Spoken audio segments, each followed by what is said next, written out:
No saber para qué sirve una herramienta podría llevarnos a usarla y usarla mal, al punto en que incluso podríamos arriesgar nuestra vida. De la misma manera, no saber para qué sirve la ley o cuál fue su propósito podría llevarnos a caer en el engaño de la autojustificación. Queridos hermanos, sean bienvenidos a una escuela más, una escuela dominical en la primera iglesia de Concepción.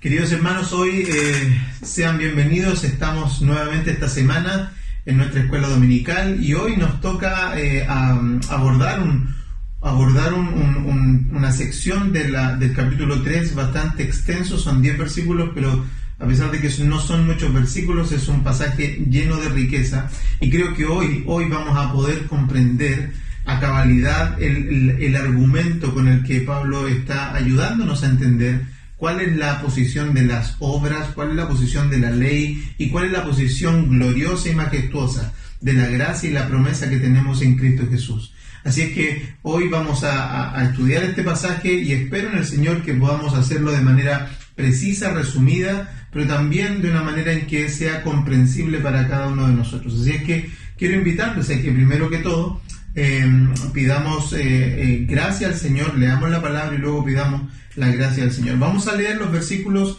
del capítulo 3, del versículo 19 al 29, y lo vamos a hacer en el nombre de nuestro Señor Jesucristo. Entonces, ¿para qué sirve la ley?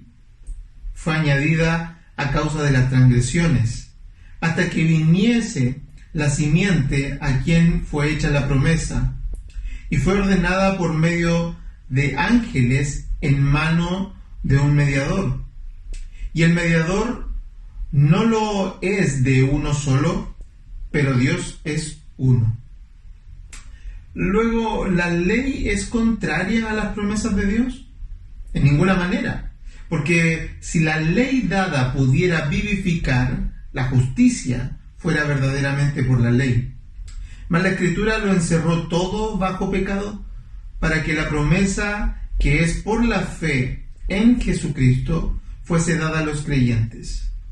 Pero antes que viniese la fe, estábamos confinados bajo la ley, encerrados para aquella fe que iba a ser revelada.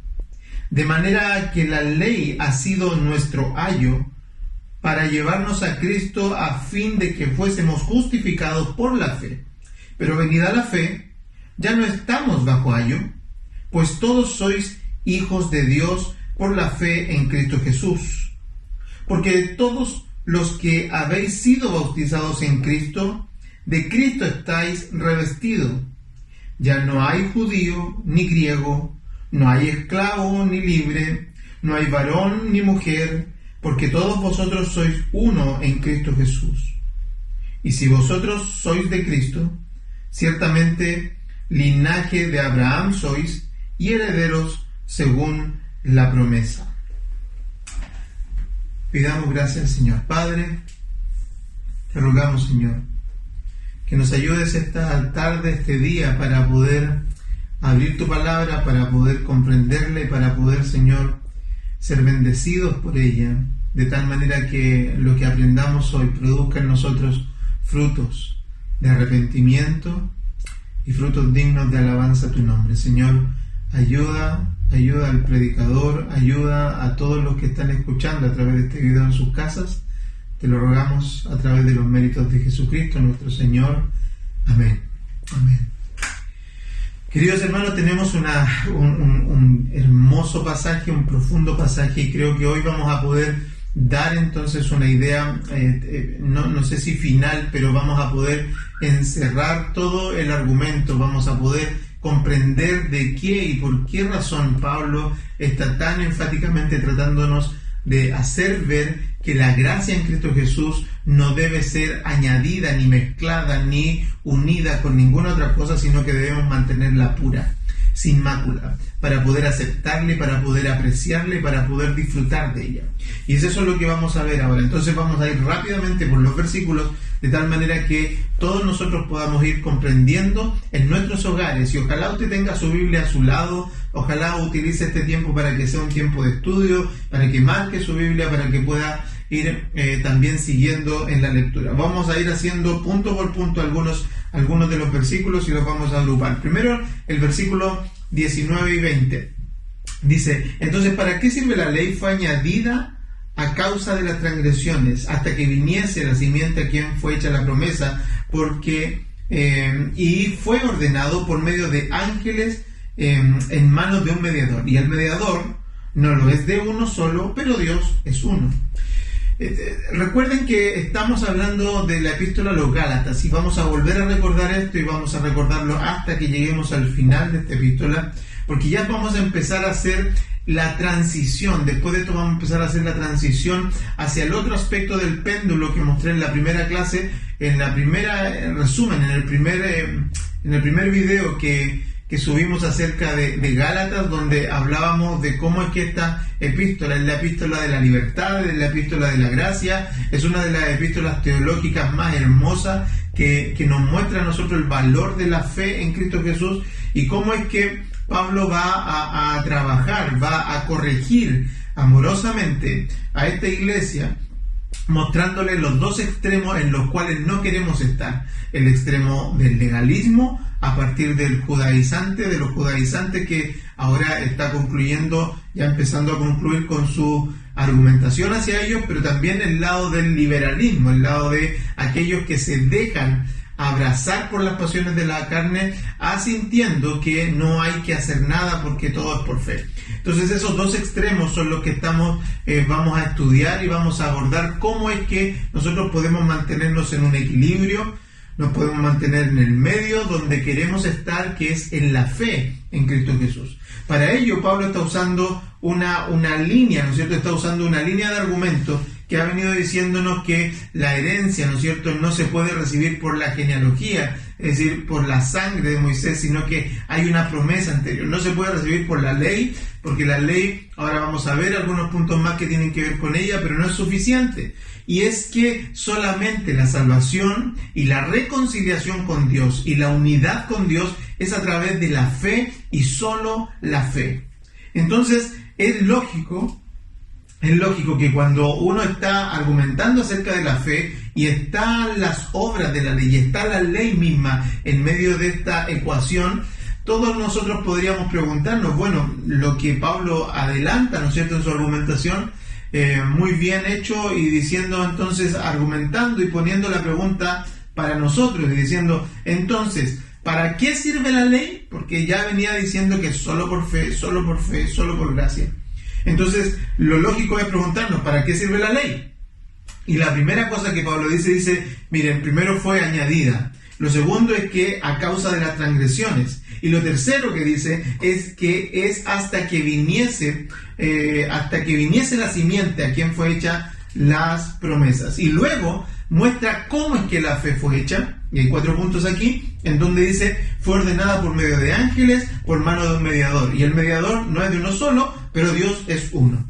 Entonces ahí hay varias ideas que es casi como que Pablo tiene, obviamente, inspirado por Dios, y no Pablo, sino que el Señor nos da en 2 versículos toda la historia, toda la teología que tiene que ver acerca de la ley. Primero fue añadida, y la razón por la cual fue añadida dice que incluso está aquí, dice que es a causa de las transgresiones, a causa del pecado. La verdad sea dicha, hermanos, y es que la razón de ser de la ley nunca fue para salvar. Uno de los objetivos, y lo vamos a ver ahora, la razón de la ley fue simplemente para visibilizar el pecado del hombre. Y es verdad, porque piénselo usted en su casa, piénselo usted en su vida cotidiana, su familia, los que están cerca suyo, los que no vienen a la iglesia, e incluso los que sí vienen a la iglesia, con cuánta regularidad reconocen que pecan, con cuánta regularidad reconocen que ellos están mal. En una discusión, ¿qué tendemos a hacer? ¿Tendemos a reconocer rápido nuestros pecados o tendemos a justificar rápido nuestras acciones. Tendemos a nosotros de inmediato abrir nuestras vidas y decir yo tuve la culpa, o tendemos a cubrirnos como sucedió también en Edén. Es verdad que nosotros no tenemos descubierto el pecado. Ni siquiera los más piadosos a veces no tienen esta idea clara, pero no tienen el reconocimiento de que somos pecadores. Y Pablo lo que hace es mostrarnos y está argumentando acerca de que la razón por la cual vino la ley fue para mostrarnos el pecado. La Biblia entera nos muestra a nosotros la pecaminosidad del hombre. Mire algunos versículos, algunos pasajes de la Escritura, como el Salmo 130, versículo 3, que dice algo así: si mirares a los pecadores, ¿quién podrá mantenerse? Es decir, si es que Dios mirara nuestro pecado, si es que Dios fijara en nosotros los ojos, ¿quién podría mantenerse? Salmo 143, 2 dice: no se justificará ante ti ningún humano. Dios está diciendo que no hay forma de que el hombre se pueda justificar, porque nadie se puede justificar ante Dios. Justificar en términos de ponerse delante de Dios y verse justo, verse una persona correcta. Isaías 1.5, el gran capítulo de Isaías 1, el capítulo 1, que muestra la depravación, la suciedad, la inmundicia, el pecado puesto en palabras. Dice en el versículo 5, toda cabeza está enferma. Y el versículo 11 dice: hastiado estoy de holocausto, pensando en Dios, mirando a estos hombres que hacen todo mal, que no piensan bien, que no actúan bien, que no reaccionan bien y que tampoco tienen capacidad de arrepentirse, sino que se autojustifican. Juan 8:34, si el Antiguo Testamento no basta, miremos a Jesús, lo que dice acerca del hombre y el pecado. Jesús dice: todo aquel que peca es esclavo del pecado. Y es una afirmación tajante, es una afirmación completa, es una afirmación que nos muestra de que quien peca se hace esclavo del pecado. Romanos 3:10 va a decir: no hay justo ni aun uno. Y Juan, 1 Juan 1:8 va a decir: si decimos que no tenemos pecado, nos engañamos a nosotros mismos. Es decir, hermanos, la aseveración de la Biblia, la firmeza con la que la Biblia nos muestra el pecado, nos da una argumentación concluyente respecto a que el hombre es pecador. Ahora, si no le basta lo que está escrito, si no le basta la Biblia, si alguno de los que está ahí dirá: bueno, pero eso está escrito en un libro, bueno, mírese a usted mismo. Mírese a su propia vida, mire a su propio interior, mire sus propias reacciones, mire su propia manera de ser. ¿Somos nosotros personas buenas? ¿Somos nosotros personas capaces de pensar siempre bien? ¿Somos nosotros personas que siempre mantenemos coherencia en nuestras actitudes? Es verdad que no, es verdad que no. Y nosotros no podemos hacer oídos sordos a esta verdad de las Escrituras. Nosotros pecamos no de manera involuntaria. No es que a nosotros algo pasó, que las circunstancias, como a veces se pretende ver, ¿no es cierto? Se hace ver de que, mira, tú hiciste esto, pero en verdad porque las circunstancias te empujaron. Tú hiciste esto porque en verdad esto te puso, de alguna manera te expuso. Y es verdad que las circunstancias juegan un pequeño rol en empujarnos hacia el pecado, pero finalmente somos nosotros los que decidimos pecar. Nosotros pecamos no porque hacemos algo malo por las circunstancias. Nosotros pecamos, hermanos queridos, porque somos pecadores. Somos pecadores. Esto es lo que hace la ley. La ley no fue para salvar a los hombres. La ley fue para descubrir y evidenciar la maldad. La ley no fue para salvar. Nunca fue diseñada para eso. Lo muestran estos pasajes en que nosotros observamos la ley y la ley misma no fue diseñada, y ahora vamos a mirar eso más de cerca, no fue diseñada para que alguien pudiera observar la ley como los judíos, ¿cierto? Y ser salvos por ella.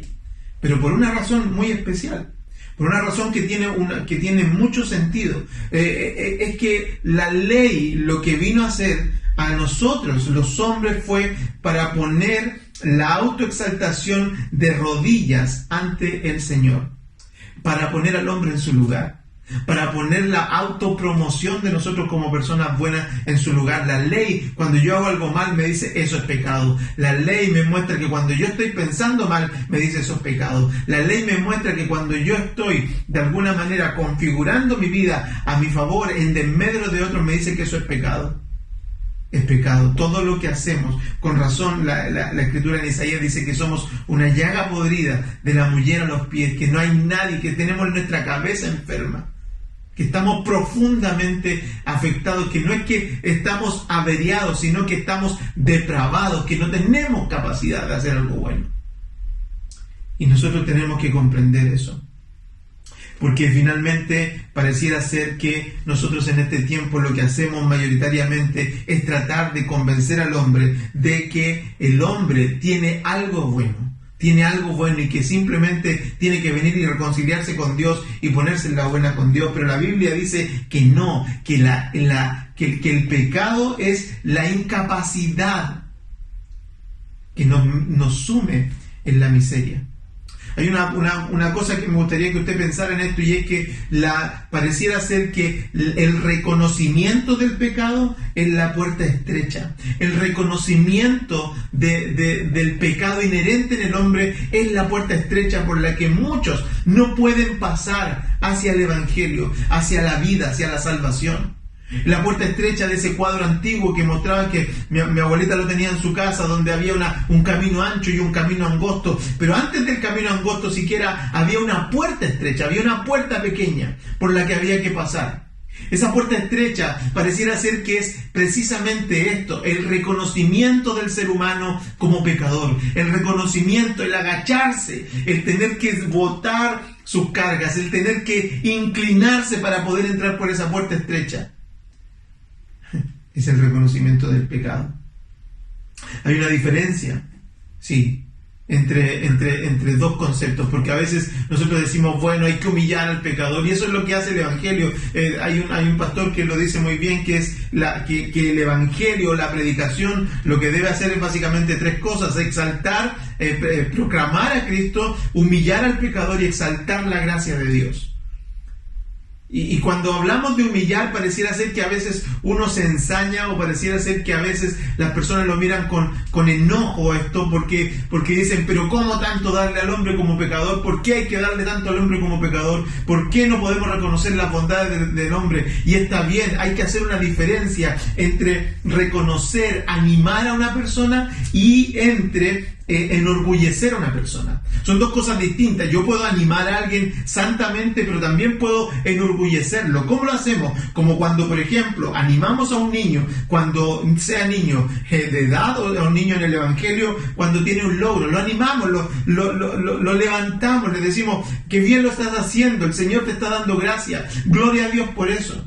Estabas avanzando, me gusta verte servir, me gusta verte cómo te estás dedicando a las cosas del Señor, me gusta verte cómo estás obedeciendo en tu casa, me gusta verte cómo estás haciendo las tareas, me gusta ver cómo te estás desarrollando en tu trabajo. Te felicito, pon eso a los pies de Cristo. Eso es animar a una persona, animarlo incluso cuando cae. Hermano, levántate.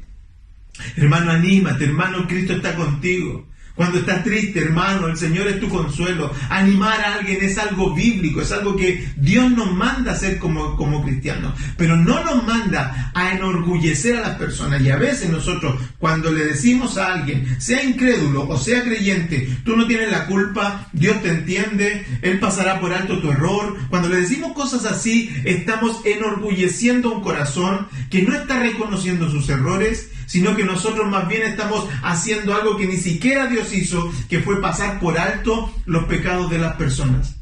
A la iglesia tiene una misión pendiente en este tiempo, y es que no nos exhortamos los unos a los otros, y es que entre nosotros no nos ayudamos a restaurarnos del pecado.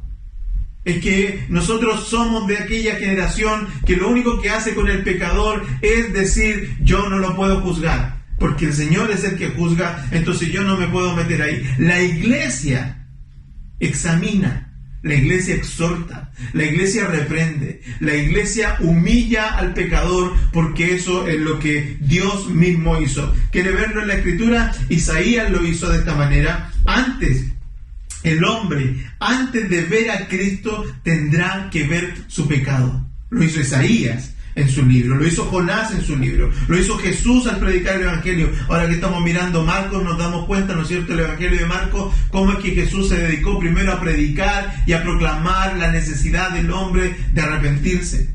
Lo hizo Isaías, lo hizo Jonás, lo hizo Jesús y lo está haciendo Pablo. Pablo lo hace aquí en Gálatas, pero también lo hace en Romanos, lo hace una y otra vez. La Biblia nos muestra a nosotros que antes de promover a un hombre a la gracia, hay que sumir a ese hombre en el pecado, en el reconocimiento de su pecado. Y eso es la puerta estrecha. Eso es la puerta estrecha y no las obras de la ley. No alabar a un hombre cuando lo vemos haciendo cosas buenas, sino cuando lo vemos teniendo actitudes correctas. No nos alabamos a un hombre cuando lo vemos mostrando apariencias, ¿no es cierto?, correctas. Lo alabamos cuando vemos su sentido de vida de forma correcta.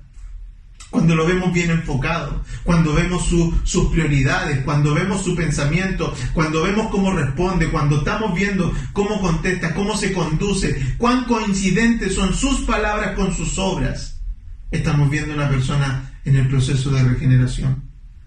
La otra razón por la cual es que no podemos confiar en las obras de la ley, una es porque precisamente la ley fue para mostrar nuestro pecado, pero la otra es porque debemos ver en la ley su temporalidad. Es que es una cuestión que duró un tiempo. La ley fue añadida, dice la Escritura, hasta que viniese la simiente. La ley versus la promesa y la gracia fueron primero. Nosotros ya lo vimos, argumentó Pablo en el capítulo 3 al principio que la gracia fue primero con Abraham cuando se hizo la promesa con Abraham. La ley comenzó con Moisés y termina con Cristo. La ley comenzó en un monte, en el Sinaí, y la ley terminó en un monte, en el monte Calvario. Quien vive por la ley o sigue los ritos relacionados con la ley vive en un sistema caduco.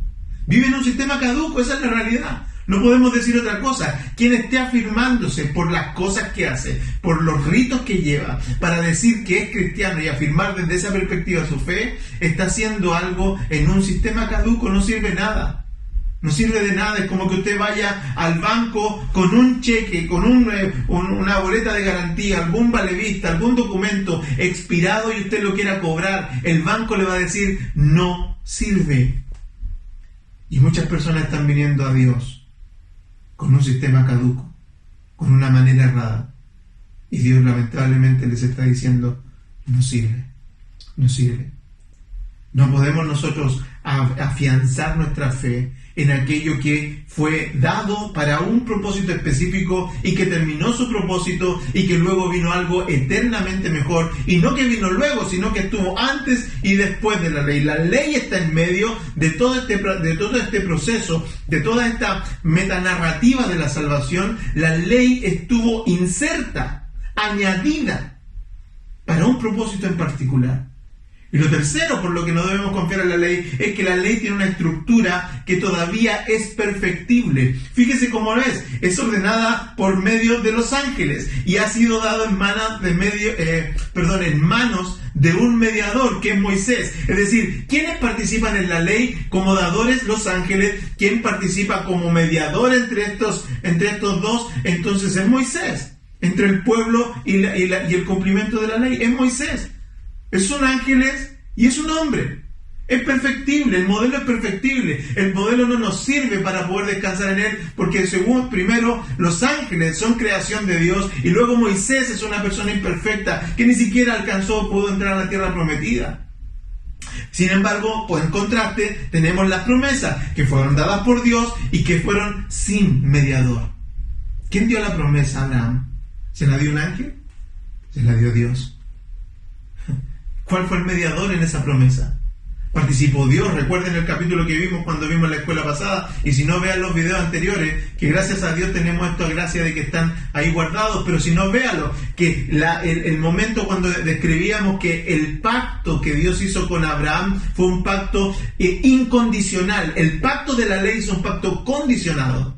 Si tú te portas bien, yo te bendigo. Si te portas mal, te castigo. En cambio, el pacto de la gracia es un pacto unilateral, incondicional, dado por Dios, sin ni un mediador y dado solamente afirmado en su palabra, sin la participación de Abraham, porque ya lo vimos, Abraham no participó en ese pacto, solo fue Dios. Entonces, si quisiéramos hacer una especie de resumen entre la ley y la promesa, podríamos decir lo siguiente: la ley fue añadida, la promesa fue predeterminada. La ley fue dada por los ángeles, la gracia o la promesa fue dada por Dios. La ley tenía un mediador hombre, la promesa no tenía mediador, era Dios mismo. Y lo último es que la ley fue para mostrar el pecado y la promesa fue para salvación. Que entonces, cuando entendemos, empezamos a usar bien la herramienta. Es que entonces, cuando empezamos a comprender para qué fue dada la ley, entonces nosotros podemos de mejor manera dar gracias a Dios por ella. Podemos comprenderla, podemos mirarla, podemos saber cuáles son sus partes, podemos saber para qué lo produjo Dios, para qué mostró el Señor todo lo que hizo a través de la ley. La ley, hermanos amados, de alguna manera muestra el carácter y la santidad del Señor. Pero lo segundo es que ahora vamos a ver la segunda pregunta, porque ya que Pablo argumenta es que ¿para qué sirve la ley? Bueno, la ley servía para eso, para evidenciar el pecado. Pero entonces lo segundo es la ley, y es una pregunta que Pablo mismo hace en los versículos 21 al 26. Vamos a ir ahora rápidamente para que veamos lo siguiente. La pregunta es: ¿la ley es mala? ¿La ley es contraria a la promesa de Dios? Pablo va a argumentar: en ninguna manera. Porque si la ley dada pudiera vivificar, la justicia fuera verdaderamente por la ley. ¿Se entiende? Es un argumento lógico. ¿La ley es mala? No, la ley no es mala. Porque si alguien, hermanos queridos, si alguien hubiera podido cumplir en verdad la ley, podría salvarse por ella. Eso es lo que está diciendo Pablo. La ley no es mala porque la ley, si alguien la pudiera cumplir, la ley podría ser la salvación de la salvación de una persona. La ley es la expresión. Esta es otra razón por la cual la ley no es mala, porque la ley precisamente es la expresión de la santidad de Dios. Entonces, si alguien pudiera vivir según ese parámetro o ese nivel de santidad a través de la ley, entonces este hombre podría vivir con Dios. ¿Se dan cuenta? Es que si alguien pudiera vivir por la ley, estaría viviendo en el estándar de Dios. Pero tendría que vivir no solamente como decía el joven rico, que él ha cumplido algunas partes de la ley, no, tendría que vivir completamente los 613, ¿cierto? Órdenes, las 613 leyes. Ya no le gustan las 613 leyes, bueno, los 10 mandamientos. Ya no le gustan los 10 mandamientos, entonces dejémoslo en 2. Amarás al Señor tu Dios con todo tu corazón y a tu prójimo como a ti mismo. ¿Alguien puede cumplir eso? ¿Alguien puede vivir de esa manera? Amando a Dios. Es que el estándar no es el problema. El problema es que nosotros somos incapaces. Y eso es lo que la ley quiere hacer, quiere mostrarnos. Esa es la razón, el propósito de la ley. Mostrarnos que el estándar no es el errado, la ley no es la errada, la ley no es la mala, el malo es el aspirante a cumplir esa ley. Me acuerdo de una ilustración de Spurgeon, cuando tenía un estudiante enfrente de él que venía año tras año para que él lo recibiera en su seminario de predicación o de pastores. Y Spurgeon, siempre que lo examinaba, él lo que decía de este hombre, eso está en un libro que se llama La Carta a mi estudiante, que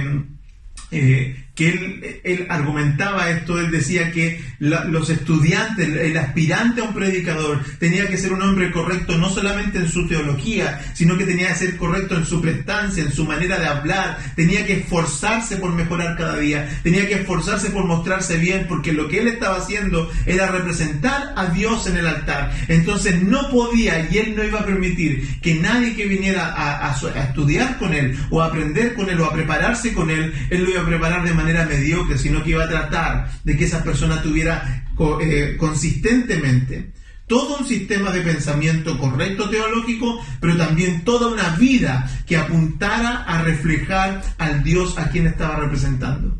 Entonces venía este estudiante año tras año, 3 años, dice la ilustración que vino, y le decía, señor Spurgeon o pastor Spurgeon, yo quiero predicar, y le decía, mira, yo no veo que tenga las actitudes, y lo mandaba a su casa. El año siguiente vino de nuevo y le dijo, mira, yo no veo que tenga las actitudes porque te falta mejorar algunas cosas, como mira tu apariencia, mira tú cómo te comportas, mira, y lo mandó para la casa. Tercer año viene y le dice, mira, y le da cada vez más detalle, ¿va viendo usted? Le da cada vez más detalle y le dice, mira, lo que pasa es que cuando tú hablas se te cae un poco de saliva y eso no está bien, no te puedo dejar, además veo mucha ansia en ti, y le empezó a dar características. Al cuarto año vino de nuevo y dijo, mira, ¿sabes qué más?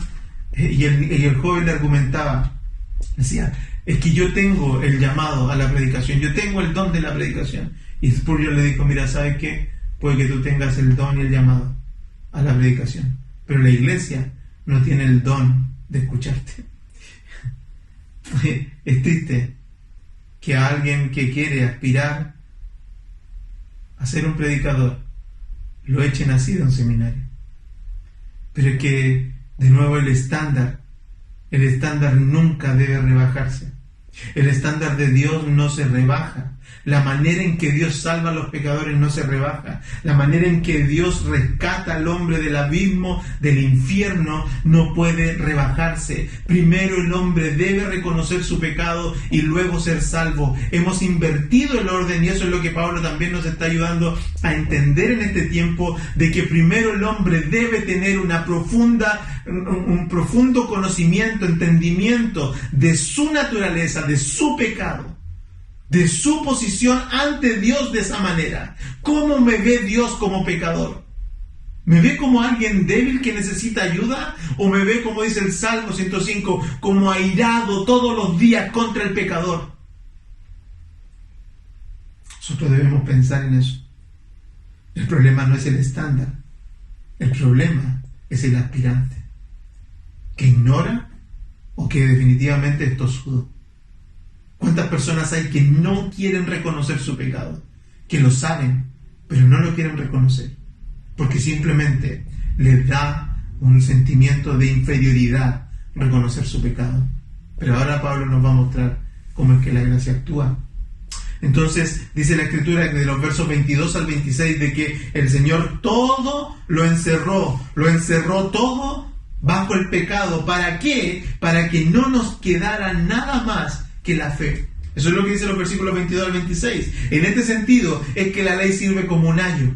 Ahí es donde está puesto el ayo, como alguien que está dedicado, ordenado por el Padre para mostrarnos un camino correcto con firmeza y determinación. ¿Qué es lo que hace un ayo? Es alguien que no nos deja tranquilos, es alguien que nos está ayudando, que nos pone reglas, que nos ayuda a ordenarnos, que nos ayuda a disciplinarnos, que nos muestra lo que estamos haciendo mal, que nos ayuda y nos instruye constantemente, firmemente. Y Él está ordenado para el Padre para no dejarnos hacer lo que nosotros queramos, sino hacer lo que el Padre pidió que se hiciera con nosotros. Es un ente de autoridad temporal. No es el Padre, pero es alguien que te está guiando según la orden y la dirección del Padre. No nos deja hacer el intento, sin embargo, la ley lo que hace es, ok, mira, tienes todo este campo, tienes todo este espacio para intentarlo. Si crees, si pretendes que puedes hacer algo, porque esa es la otra razón, Dios, y esta es una gracia del Señor y del Salvador, hermano. Por favor, traten de entenderlo. Y es que la ley de alguna manera sirve como por último para darnos una oportunidad. Porque se ha dado cuenta a los niños que no les basta con que les digas que no. No les basta con que les digas, mira, no lo hagas porque no vas a poder. Ellos quieren hacerlo, quieren insistir, quieren hacerlo. No les basta. Y Dios, para todos aquellos porfiados que no les basta con la voz potente del Salvador y Creador del universo, le dice, ok, si quieres intentarlo, ahí están las reglas del juego, ahí están los parámetros, ahí está el nivel, inténtalo. Y empieza el hombre y lo intenta y nos deja tratar de ser buenos, y cada vez que fallamos nos muestra nuestra incapacidad, nos baja de nuestro trono, nos humilla, nos frustra, nos hace cansarnos, nos hace rendirnos. La ley nos muestra que ese espacio que tenemos para hacerlo nos muestra que cada vez no podemos amar a Dios con nuestra fuerza, no podemos amar a nuestro prójimo sin sentir envidia o rencor. Fallamos una y otra vez. Es como cuando el hombre está en medio del mar y está intentando nadar y sabe que podría ahogarse porque no ve la orilla, está tratando de nadar, lo hace con su fuerza, primero se mentaliza porque pasa todo un proceso, primero cree que puede, que va a salir de esta, ¿no es cierto? Está en medio del mar, no ve la orilla, pero bueno, si tengo técnica, si tengo alguna capacidad, lo voy a hacer. Entonces, ¿qué empieza a hacer? Empieza a ahorrar energías, empieza a tratar de hacer lo menos, de cansarse lo menos posible, sin importar lo que haga. Llega al punto este hombre, sin importar cuánto va a hacer. Puede ahorrar energía, pero va a llegar un momento en que se va a cansar, va a llegar un momento en que ya no puede más, va a llegar un momento en que se tiene que rendir, va a llegar un momento, hermanos amados, cuando está ahí, y por favor imagínense la escena, que no le queda nada más que rendirse, porque el cansancio ya no lo deja, porque intentó, y siempre la respuesta fue negativa. No hay orilla, no hay salvación, no hay capacidad, no hay fuerza. Hermanos, no hay ni uno. Toda cabeza está enferma. Y este hombre bracea en el mar de sus capacidades, bracea en el mar del pecado, bracea en el mar de la ley y no lo puede, hasta que llega un minuto en que tiene que exclamar, tiene que decir: auxilio, sálvenme. ¿Saben lo que pasa ahí? Es que en ese punto es cuando la ley ha cumplido su cometido. Cuando un hombre dice: auxilio, no puedo más, alguien venga a ayudarme, es cuando la ley cumplió su objetivo como ayo, nos llevó al punto correcto. No puedo más, alguien venga. Lo que está pasando en ese minuto es que está mostrando que no podemos salvarnos nosotros a nosotros mismos y que alguien tiene que venir de afuera. Tiene que ser algo o alguien que venga desde afuera y nos ayude, porque nosotros no podemos. Y esto nosotros debemos comprenderlo. Porque incluso hay un punto intermedio en esto, que es una cuestión teológica, que es alguien que es alguna corriente, alguna línea donde se entiende que la manera en que Dios nos salva, utilizando esta misma ilustración, es que algo pasa con ese hombre que se estaba ahogando, que de repente no tenía fuerza y Dios le inyectó fuerza y entonces nadó y empezó a nadar con la fuerza de Dios y salió de ahí. No es eso lo que dice la salvación. Dios no inyecta una fuerza, Dios no hace que el hombre tenga superpoderes para poder conseguir ahora librarse del pecado. Dios no es que te da una fuerza para que nosotros ahora podamos, ser mejores personas. No es que te da una capacidad para ahora no sentir lujuria. No es que te da la capacidad ahora o te da fuerza, no te inyecta nada. Lo que hace es rescatarte de ese infierno. Lo que hace es que es como que viene un helicóptero y te toma y te saca y te lleva. Pero tú no tuviste más fuerza. A ti te rescataron. A ti te sacaron. A ti te redimieron. El problema teológico de eso es que si pensamos que Dios nos da cierta capacidad, vuelve de nuevo el hombre, porque se engaña rápidamente, porque el corazón nuestro es engañoso, a creer que la fuerza la produjo Él mismo. A creer que la fuerza de nuevo la tiene Él, a creer que de nuevo Él es capaz de hacer algo. Por eso es que nosotros debemos eliminar ese pensamiento nuestro y reconocer que si no fuera por la gracia de Dios en nosotros, que nos da iluminación por su palabra, que nos ayuda, que nos guía, que es su Espíritu Santo que nos redarguye, que mayoritariamente lo que hace es reprender nuestras acciones y ayudarnos a vivir en santidad, movernos a una vida piadosa, entonces no podremos ser salvos. Es que tenemos que decir, en medio de esa angustia, reconocer, así como reconoció Abraham con Isaac: Dios proveerá cordero. Dios proveerá cordero. Esa expresión que tan malamente usamos muchas veces para orientarla hacia las posesiones, orientarla hacia la abundancia, orientarla hacia el milagro inesperado, orientarla hacia el trabajo que estaba esperando. Dios se proveerá. Orientarla a la mercadería que quería, orientarla al auto que quería, orientarla al ministerio que quería, orientarla a las cosas. Dios no dijo que iba a proveer un cordero para eso. Dios dijo que iba a proveer un cordero para la salvación. Dios proveyó un cordero no para llevarle una canasta familiar a Isaac mientras estaba siendo sacrificado. Dios proveyó un cordero para salvar a Isaac del sacrificio, para salvar a Abraham de hacer el sacrificio, para salvar a esa familia, para salvar. Siempre el propósito del cordero fue para salvar, no para suplir necesidades temporales. Y es esa la razón por la cual nosotros debemos argumentar que la gracia de Dios, el Salvador, vino a hacer lo que nosotros no podíamos hacer: rescatarnos del pecado. Los últimos versículos son los versículos del 27 al 29 que nos dicen lo siguiente: porque todos habéis sido bautizados en Cristo. De Cristo estáis revestidos, y ya no hay griego, no hay esclavo, no hay libre, no hay mujer, no hay varón, porque todos vosotros sois uno en Cristo Jesús. Y de nuevo, después de ser rescatado, ¿hay alguien que pueda jactarse de algo? Hay alguien que podría no solo jactarse, sino que de alguna manera argumentar que ha recibido, que ha llegado a la salvación por algún otro medio paralelo que no sea el mismo de este hombre ahogándose diciendo: me rindo, voy a morir si alguien no viene? Y de nuevo viene Cristo y dice Dios se proveerá de cordero, Dios se proveerá de cordero y te salva, te rescata, te trae. ¿Crees que alguien vino de otra manera que no fue esa? No, hermano. Todos hemos sido bautizados en Cristo. Bautizados y bendecidos por la fe, la confianza.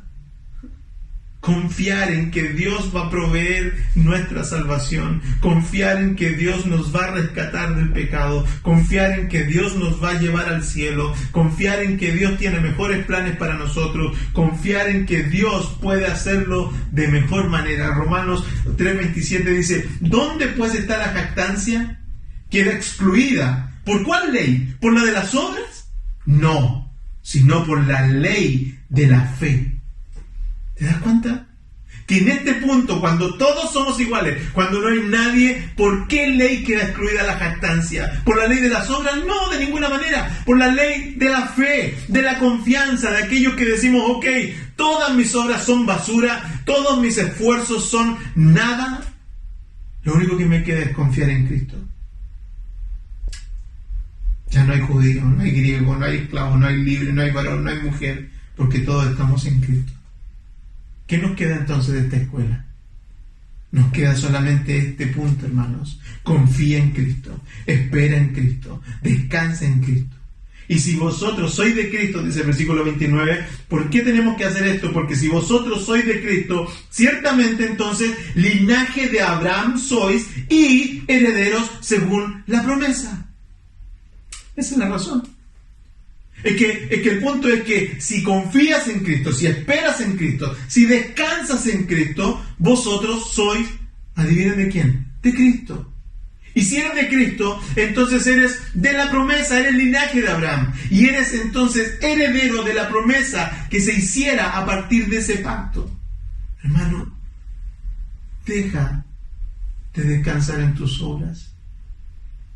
Hermano, confía en Cristo. Espera en Cristo y descansa en Cristo. Espero que haya sido esta una manera de poder entender mejor el propósito de la ley, pero te invito a que tú puedas de alguna manera ir ahora a las plantas del Señor en oración en tu casa. En estos medios digitales no lo podemos hacer así, pero te invito a que vayas después de ver este video. No vayas a hacer otra cosa, no prendas la tele ni cambies el canal, no te vayas a ir después de poder comprender tu posición en Cristo a hacer alguna cosa que fuera vana ante este entendimiento. Anda a los pies. Y si nunca te has arrepentido de intentar ser bueno, este es el momento. Si siempre lo que le has mostrado a Dios son tus obras, para que Él te bendiga, para que Él te guarde, para que Él te salve. Si siempre lo que le has mostrado a Dios son tus trapos de inmundicia, que son las obras, hoy es un buen momento para venir a Cristo, arrepentirnos y simplemente rogar que Dios se provea de cordero. Que el Señor nos bendiga y bendiga esta escuela dominical en todas nuestras familias y nuestros corazones. Que el Señor les bendiga.